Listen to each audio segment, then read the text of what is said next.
Have you ever told someone your story, and the first thing they ask is, "So, where are you from?"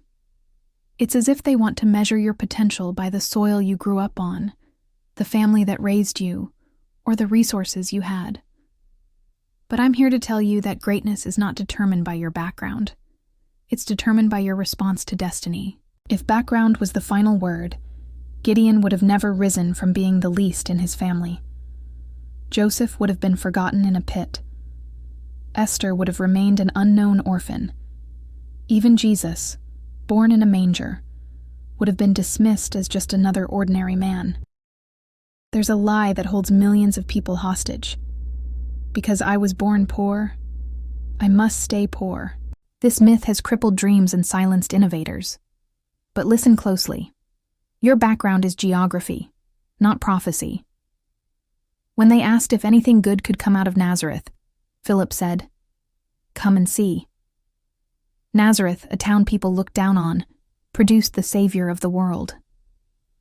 Your background is not a cage unless you choose to stay in it. Think about Gideon. When God called him, he said, "My family is poor, and I am the least in my father's house."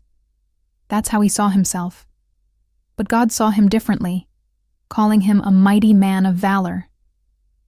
The secret is this: what God calls you is far greater than what your background names you. Your birthplace might explain some things about you, but it cannot define your destiny.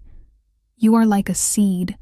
It doesn't matter if it's planted in a palace garden or a roadside ditch. The seed holds the DNA of what it's meant to become.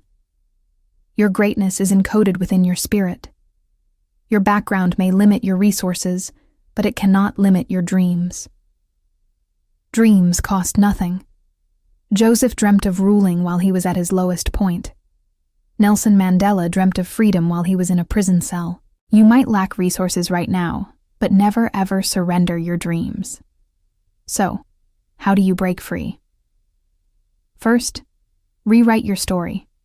Stop introducing yourself with what you lack. Introduce yourself by your vision. Second, seek knowledge. Education, whether it's formal or self-taught, shatters the ceilings your background might impose. Third, build new circles. Connect with people who represent where you're going, not just where you've been. And finally, use your background as fuel. Let the pain of yesterday drive your passion for tomorrow. Beloved, your background may be humble, but your destiny is royal. You are chosen to rewrite your family's history. Your victory will be the testimony your children inherit. Refuse to be defined by the soil of your birth. Instead, be defined by the seed of destiny planted within you. Your background is only the introduction. The real story is being written right now, by your courage and your faith. If this message resonates with you, I invite you to go deeper. My new book, From Empty Hands to Greatness, explores these principles in detail. You can find it on Amazon, Apple Books, and other major platforms. Please share this video with anyone who needs to hear it, and follow me on all my social media channels for more daily inspiration. Thank you for watching.